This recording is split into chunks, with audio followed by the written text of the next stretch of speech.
ಸರಿ, 10 ಜನರಿಗೆ ಈಗ ಅವಲಕ್ಕಿ ಬೇಕು. ಆಮೇಲೆ ಶೇಂಗಾ ಬೀಜ, ಶೇಂಗಾ ಅಂದ್ರೆ ಕಡಲೆನೆಲ್ಲ. ಅದೇ ಶೇಂಗಾ, correct. ಇದನ್ನ ಹುರಿದಿಟ್ಕೊಳ್ಳುವಂಥದ್ದು ಮೊದಲು ಹುರಿದಿಟ್ಕೊಳ್ಳಿ. ಆಯ್ತಾ. ಆಮೇಲೆ ಒಗ್ಗರಣೆಗೆ ಏನೇನು? ಒಗ್ಗರಣೆಗೆ ಇಂಗು, ಇಂಗು, ಹಿಂಗು, ಸಾಸಿವೆ, ಸಾಸಿವೆ, ಆಮೇಲೆ ಕೊತ್ತಂಬರಿ, ಎಳ್ಳು, ಬಿಳಿ ಎಳ್ಳು, ಬಿಳಿ ಎಳ್ಳು, ಜೀರಿಗೆ, ಜೀರಿಗೆ ಸ್ವಲ್ಪ, ಜೀರಿಗೆ, ಆಮೇಲೆ ಕರಿಬೇವು, ಇದೆಲ್ಲ ಫ್ರೈ ಆದ್ಮೇಲೆ ಈಗ ಇದನ್ನ ಇಲ್ಲೆಲ್ಲ ಸೇರಿ ಫ್ರೈ ಮಾಡಿದ್ದಾರೆ. ಫ್ರೈ ಮಾಡಿದ್ದೆ. ಲಾಸ್ಟ್ ಬೆಂಕಿ ಆಫ್ ಮಾಡಿ ಅರಿಶಿನ ಹಾಕ್ಬೇಕು. ಸ್ವಲ್ಪ ಒಂದು ಚಿಟಿಕೆ ಅವಷ್ಟು ಅರಿಶಿನ ಹಾಕ್ಬೇಕು. ಓಕೆ. ಹುರಿದ ಮೇಲೆ ಆ ಬೆಂಕಿ ಆರಿದ ಮೇಲೆ ಅದು ಸ್ವಲ್ಪ ಅರಿಶಿನ ಹಾಕ್ಬೇಕು. ಬೆಂಕಿ ಆರಿದ್ಮೇಲೆ ಅರಿಶಿನ ಹಾಕ್ಬೇಕು. ಆಮೇಲೆ 2 ತುಂಡು ಒಣಮೆಣಸು ಹಾಕ್ಬೇಕು. 2 ತುಂಡು ಒಗ್ಗರಣೆಯಲ್ಲಿ ಕೆಂಪು ಒಣಮೆಣಸು. ಇಷ್ಟೇ ನೋಡಿ, 10 ಜನರಿಗೆ ಇಷ್ಟ ಹಾಕಿದಾರೆ. ಆಯ್ತಾ, ಅವ್ರ ಮೆಣಸು ನೋಡ್ಕೊಂಡ್ ಬಿಡಿ. 2 ಮೆಣಸಲ್ಲ, 2 ಪೀಸ್.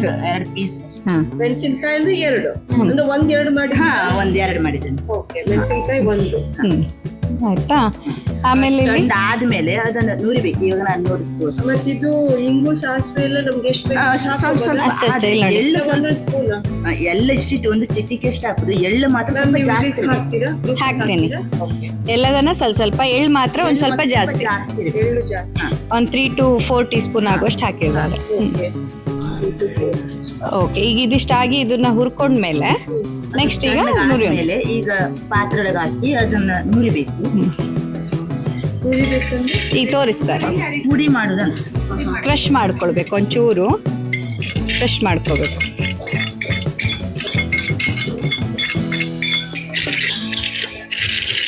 ಜಸ್ಟ್ ಅದೊಂಚೂರು ಅದರದ್ದು ಎಸೆನ್ಸ್ ಚೆನ್ನಾಗಿ ಸಿಗೋ ಥರ ಕೋರ್ಸ್ ಪೌಡರ್ ಮಾಡ್ಕೊಳ್ಳೋದು. ತುಂಬ ಫೈನ್ ಆಗಿ ಮಿಕ್ಸಿಲಿ ರುಬ್ಬದ ಹಂಗೇನಲ್ಲ, ತುಂಬ ಜೆಂಟಲ್ ಆಗಿ ಕ್ರಶ್ ಮಾಡಿ ಇಟ್ಕೊಳ್ಳೋದು ಅದನ್ನು.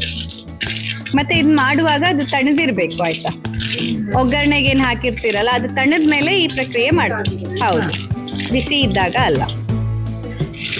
ತಣ್ಣಗಾದ್ಮೇಲೆ ಇದನ್ನ ಈ ರೀತಿಯಾಗಿ ಹರ್ಕೊಳ್ಳೋದು. ಎಳ್ಳನ್ನು ಯಾಕೆ ಇಷ್ಟು ಹಾಕ್ತಾರೆ 4 ಟೀ ಸ್ಪೂನ್ ಆಗುವಷ್ಟು ಅಂತಂದ್ರೆ, ಅವಲಕ್ಕಿ ಮೂಲತಃ ಡ್ರೈ ರೂಕ್ಷ ದ್ರವ್ಯ. ಸೊ ವಾತವನ್ನ ಹೆಚ್ಚು ಮಾಡುತ್ತೆ ಬರೀ ಅವಲಕ್ಕಿಯನ್ನ ತಿಂದ್ರೆ. ಹಾಗಾಗಿ ಅದನ್ನ ಕಂಪನ್ಸೇಟ್ ಮಾಡೋಕ್ಕೆ ಒಗ್ಗರಣೆಯಲ್ಲಿರುವಂತಹ ತೆಂಗಿನೆಣ್ಣೆ ಮತ್ತು ಎಳ್ಳಿನಲ್ಲಿರುವಂತಹ ಎಣ್ಣೆ ಅಂಶ ಅದು ನಿಮ್ಮ ದೇಹದಲ್ಲಿ ವಾತವನ್ನ ಹೆಚ್ಚು ಮಾಡದೇ ಇರೋದಕ್ಕೆ ಸಹಾಯ ಮಾಡುತ್ತೆ. ಈ ರೀತಿ ಇಷ್ಟು ಮಾಡ್ಕೊಂಡು ಇಷ್ಟ ಆದ್ಮೇಲೆ ಇದಕ್ಕೆ ನೀವು ಜೋನಿ ಬೆಲ್ಲ ಆದ್ರೂ ಹಾಕೋಬಹುದು, ಬೆಲ್ಲದ ಪೌಡರ್ ಹಾಕೋಬಹುದು, ಕಲ್ ಸಕ್ಕರೆ ಹಾಕ್ಬೋದು. ಇಲ್ಲಿ 10 ಜನರಿಗೆ 1 ಟೀ ಸ್ಪೂನ್ ಹಾಕಿದ್ದಾರೆ. ನೀವು ನಿಮ್ಮ ಮನೆಯಲ್ಲಿ ಮತ್ತೆ ನಿಮ್ಮ ರುಚಿಯನ್ನ ನೋಡ್ಕೊಂಡು ಇದು ಮಾಡ್ಬೋದು. ಡಯಾಬಿಟಿಕ್ ಪೇಷಂಟ್ ಇದ್ದವ್ರು ಇದನ್ನ ಬೇಕಾದ್ರೆ ಸ್ಕಿಪ್ ಮಾಡ್ಬೋದು. ಹೌದು. ಆಮೇಲೆ ಒಂದು ಅರ್ಧ ಸ್ಪೂನ್ ಅವಷ್ಟು ಲಿಂಬು ರಸ ಅಂದ್ರೆ ಆಮೇಲೆ ರುಚಿ ನೋಡಿ ಮತ್ತೆ ಹಾಕೋಬಹುದು. ಅಷ್ಟೇ, ಅರ್ಧ ಟೀ ಸ್ಪೂನ್ ಆಗುವಷ್ಟು ಲಿಂಬು ರಸವನ್ನ. ಆಮೇಲೆ ರುಚಿಗೆ ತಕ್ಕಷ್ಟು ಉಪ್ಪು. ನಿಮ್ಗೆ ಎಷ್ಟು ಉಪ್ಪು ಬೇಕು ಅಷ್ಟೇ, ಒಂದಿಷ್ಟು. ಅಷ್ಟಕ್ಕೆ ಎಷ್ಟು ಬೇಕು ಅಷ್ಟು ನಿಮ್ಮ ರುಚಿಗೆ ತಕ್ಕಷ್ಟು ಉಪ್ಪನ್ನು ಹಾಕುವಂಥದ್ದು. ಆಮೇಲೆ ಕೊಬ್ಬರಿ ಎಳೆ ಕಾಯಿಂದ ಆಗಿರಬೇಕು, ಮೇಲ್ಗಡೆ ಭಾಗದಷ್ಟೇ ಹಾಕೋಬೇಕು. ಬಿಳಿ ಬಣ್ಣದ ಕಾಯಿ ತುರಿ ಮಾತ್ರ ಹಾಕ್ಬೇಕು. ಒಣಗಿದ ಕೊಬ್ಬರಿ ಇದಕ್ಕೆ ಚೆನ್ನಾಗಾಗಲ್ಲ. ಹಸಿದು ಎಳೆ ಕಾಯಿದು ಬಿಳಿ ತುರಿ ನಾನಂದ್ರೆ ಅಷ್ಟು ಹಾಕೊಳ್ತೆ. ಅಂದ್ರೆ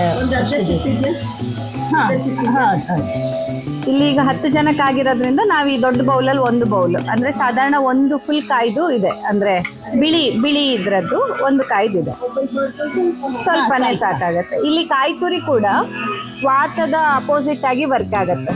ಸ್ನಿಗ್ಧತೆ ನಿಮ್ಮ ಜಾಯಿಂಟ್ಸಿಗೆಲ್ಲ ಅದು ಚೆನ್ನಾಗಿ ಇದನ್ನ ಕೊಡೋದಕ್ಕೆ. ಇದನ್ನ ಚೆನ್ನಾಗಿ ಮಿಕ್ಸ್ ಮಾಡ್ಕೊಳ್ಳಿ.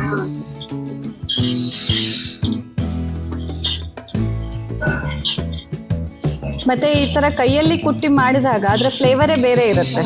ಅಂದ್ರೆ ನೀವು ಮಿಕ್ಸಿಲಿ ಪೌಡರ್ ಮಾಡೋಕ್ಕಿಂತ ಕೈಯಲ್ಲಿ ಈ ತರ ಕುಟ್ಟಿ ಮಾಡಿದಾಗ ಅದ್ರದ್ದು ಫ್ಲೇವರ್ ಇನ್ನ ಚೆನ್ನಾಗಿ ಬಂದಿರುತ್ತೆ. ರಸ ಈಗ ಆ ತರ ಅಂದ್ರೆ ಕಾಯಿ ತುರಿಯಲ್ಲಿ ಅಷ್ಟು ಎಣ್ಣೆ ಅಂಶನೂ ಇರಬೇಕು ಅಂತ.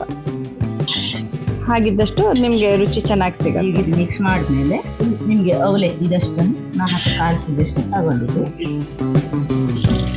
ಅಂದ್ರೆ ಸ್ವಲ್ಪನೇ ಕಲ್ಸ್ಕೊಂತ ಹೋಗ್ಬೇಕು. ಒಂದೇ ಸಲ ಹಾಕೋದು, ಸ್ವಲ್ಪ ಹಾಕೋದು ಮಿಕ್ಸ್ ಮಾಡೋದು, ಮತ್ತೆ ಇನ್ನೊಂಚೂರು ಹಾಕೋದು ಮಿಕ್ಸ್ ಮಾಡೋದು. ಈ ಥರ ಮಾಡಿಬಿಟ್ರೆ ಇದೊಂಥರ ಹೆಲ್ದಿ ಸ್ನ್ಯಾಕ್. ನಿಮಗೆ ಯಾವುದೇ ಇದರಲ್ಲಿ ತೀರಾ ಹೆವಿ ಅನ್ಸುವಂಥ ಅಂಶನೂ ಯಾವುದೂ ಇಲ್ಲ. ಯಾವುದೇ ಗರಂ ಮಸಾಲೆ ಇದ್ರಲ್ಲಿ ಬಳಕೆ ಮಾಡಿಲ್ಲ.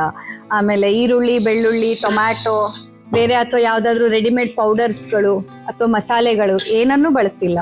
ಸಿಂಪಲ್ ಆಗಿ ಮನೇಲಿ ಸಿಗುವಂಥ ಸಾಸಿವೆ, ಜೀರಿಗೆ, ಕೊತ್ತಂಬರಿ, ಎಳ್ಳು, ಕಾಯಿ ತುರಿ ಇಷ್ಟರಲ್ಲೇ ಸಿಂಪಲ್ ಆಗಿ ಚೆನ್ನಾಗಿ ಮಾಡ್ಕೋಬಹುದು. ಒಗ್ಗರಣೆನೂ ಕೂಡ ತೆಂಗಿನ ಎಣ್ಣೆ. ಹಾ, ತೆಂಗಿನ ಎಣ್ಣೆಲಿ ಇಲ್ಲಿ ನಾವು ನಮ್ಮ ಸಸ್ಯ ಸಂಜೀವಿನಿಲಿ ಏನು ಗಾಣದ ಎಣ್ಣೆಯಿಂದ ತೆಗೆದಿರ್ತೀವಿ ಅದೇ. ತೆಂಗಿನಕಾಯಿ ಕೂಡ ಇಲ್ಲೇ ನಮ್ಮಲ್ಲಿಯೇ ಬೆಳೆದಿರುವಂಥದ್ದು. ಸೊ ಆದಷ್ಟು ಎಷ್ಟು ಸಿಂಪಲ್ ಆದಂಥ ಇಂಗ್ರೀಡಿಯೆಂಟ್ ಅಲ್ಲಿ ಟೇಸ್ಟಿಯಾಗಿ ಏನು ಮಾಡ್ಬೋದು ಅಂತ. ಹೌದು, ಆಗ ಅದು ಚೆನ್ನಾಗಿ ಇಲ್ಲ, ನೀರೇನು ಹಾಕೋದಿಲ್ಲ, ನೀರು ಹಾಕೋದಿಲ್ಲ, ಇದನ್ನಷ್ಟೇ. ಸೊ ಅದು ಮಿಕ್ಸ್ ಆಗ್ತಿದ್ದಂತೆ ಮತ್ತೆ ಹಾಕ್ಕೊಳ್ಳೋದು.